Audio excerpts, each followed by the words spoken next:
Bonjour à tous et bienvenue pour cette nouvelle vidéo sur les bons étudiants. Aujourd'hui, nous allons voir la fonction de densité et voir qu'est-ce qu'une fonction de densité ou bien plus communément appelée la densité de probabilité. Donc, nous allons présenter cette fonction rapidement, donc la notion théorique, puis dans des prochaines vidéos, voir comment cette fonction peut servir en probabilité dans les variables continues. Donc oui, cette notion s'applique en probabilité pour les variables continues. Et nous allons voir dans la prochaine vidéo, par exemple, comment montrer qu'une fonction est une fonction de densité, puis dans une autre vidéo, comment calculer une probabilité à partir d'une fonction de densité. Donc, nous allons voir dans cette vidéo vraiment la notion générale d'une fonction de densité pour que vous puissiez y voir plus clair dans les prochaines vidéos. Ici, pour qu'une fonction soit une fonction de densité, on a deux conditions, la positivité et la normalisation. La positivité, c'est que f de x soit plus grand ou égal à 0. C'est-à-dire que toutes les images par x, par f de x sera positive. Et ensuite, il faut également que l'intégrale de moins l'infini à plus l'infini de fx dx, donc que l'intégrale de toute la fonction entre moins l'infini et plus l'infini, soit égale à 1. Donc ça, c'est ce qu'on appelle la normalisation. Bon, maintenant, le but, c'est de savoir à quoi ça sert une fonction de densité.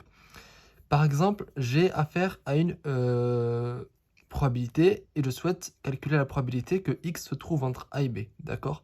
On va prendre un exemple. Ici, on sait qu'on s'intéresse aux probabilités avec une variable continue. Donc, on a un axe et c'est la durée de vie, par exemple, d'un ordinateur.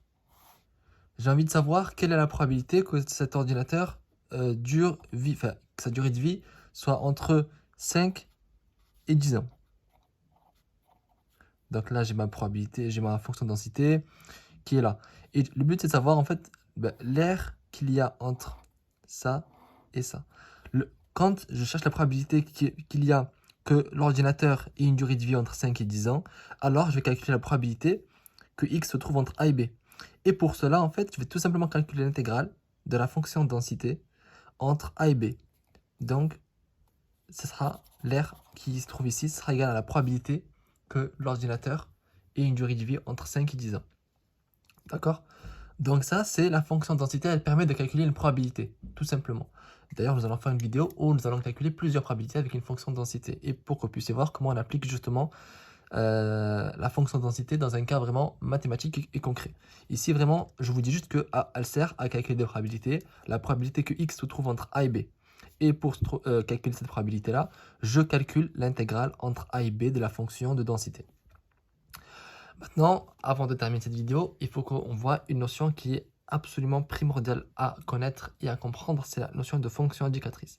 Parce que souvent, les fonctions de densité vont vous être présentées sous la forme de fonctions indicatrices, d'accord? Et vous devez absolument savoir lire ces écritures-là qui sont nouvelles pour vous peut-être, et donc vous devez comprendre. Ici, la fonction indicatrice, il y a deux manières. La manière simple, c'est si vous avez directement ça, le côté droit à chaque fois. Ça, c'est de manière simple. On vous dit que 1, si x est entre a et b, etc. Le côté compliqué, c'est si on vous donne que ça. Vous devez, en réalité, c'est pas compliqué, mais vous devez juste comprendre en fait l'idée générale. Une fois que je vous aurai expliqué comment ça fonctionne, normalement, vous ne devrez pas avoir de problème. Donc, imagine qu'on vous écrit ça. Imaginons qu'on vous écrit ça, a, b, x. Ça veut dire quoi? Ça veut dire tout simplement, ici, il faut dire que c'est un grand 1. C'est un 1, mais en gras. Pourquoi? Parce que ce 1-là sera tout le temps dans les fonctions indicatrices. Il y aura toujours ce grand 1. Soit il y a un grand 1 tout seul, soit il y a quelque chose devant. Là, on a juste le grand 1 tout seul. On vous dit que c'est 1 entre a et b, x. Ça veut dire quoi? Ça veut dire que la fonction, elle vaut 1. Si x, il appartient à a et b, 0 sinon. Maintenant, prenons un deuxième exemple. Ici, j'ai un 2 devant le 1. Ça veut dire que c'est 2 fois 1, donc j'ai 2. Si x est compris entre moins 1 et 2, et 0 sinon. Donc 2 si x est compris entre moins 1 et 2, 0 sinon. Maintenant, ici, dans ce côté-là, j'ai quoi? J'ai x fois 1 si x est compris entre moins 1 et 2, et 0 sinon. Ça sera toujours 0 sinon. C'est-à-dire que pour les x qui appartiennent à l'intervalle moins 1, 2, la valeur de f de x quand le x appartient entre moins 1, 2 et de x, 0 sinon. C'est-à-dire par exemple, si ici, dans cette fonction-là, x égale à 1, alors f de x égale à combien? Est égal à x, c'est-à-dire 1. Ici, par exemple, dans cet intervalle-là, si j'ai x égale à 0, donc 0, il est bien dans l'intervalle moins 1, 2, alors j'ai f de x qui est égal à combien? Qui est égal du coup à 2. Donc si x, mon x il est entre moins 1 et 2, alors ça vaut 2. Maintenant, imaginons que x soit égal à 3. Dans cette fonction-là, s'il est égal à 3, donc il n'est pas dans l'intervalle moins 2, alors son image, donc f de x, f de 3 donc, égale 0. Pareil, si ici j'ai x qui est égal à, par exemple, à moins 3, x égale moins 3, alors f de x, donc f de ce x-là, égale à combien? 0. Donc, absolument, comprendre et savoir lire ces fonctions directrices.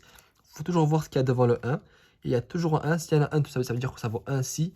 S'il y a quelque chose devant le 1, c'est que le 1 va multiplier ce qui est devant.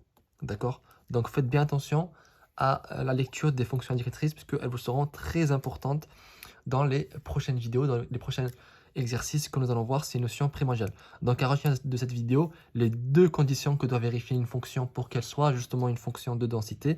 La première, c'est la normalisation, c'est la positivité, pardon. Donc il faut que f de x soit plus grand ou égal à 0. La deuxième condition, c'est la normalisation. Donc c'est moins l'infini, c'est que l'intégrale de moins l'infini à plus l'infini de la fonction de densité soit égale à 1. Donc que l'air sous la courbe de la fonction de densité soit égal à 1. À quoi ça sert une fonction de densité? Ça sert à calculer une probabilité. La probabilité que x se trouve entre a et b, on fait ça comment? En calculant l'intégrale, pardon. Ensuite, on a également vu la notion de fonction indicatrice et nous avons vu ensemble comment lire une fonction indicatrice et ce que cela pouvait